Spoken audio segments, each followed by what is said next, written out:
කවුරු හරි ඇහුවොත් ඇයි අද මයියොක්කා කියලා උඹ මොකද කියන්නේ? මං කියනවා මට බත් කන්න අප්පිරියයි කියලා. ඒ හින්දා මඤ්ඤොක්ක ගෙනාගෙන.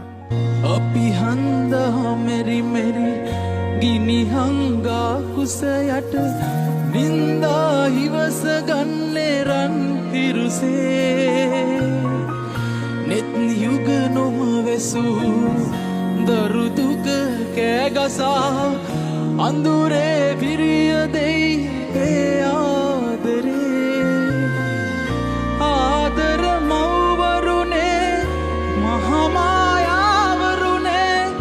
සුවඳයි මව්සෙනේ ජීවිතේ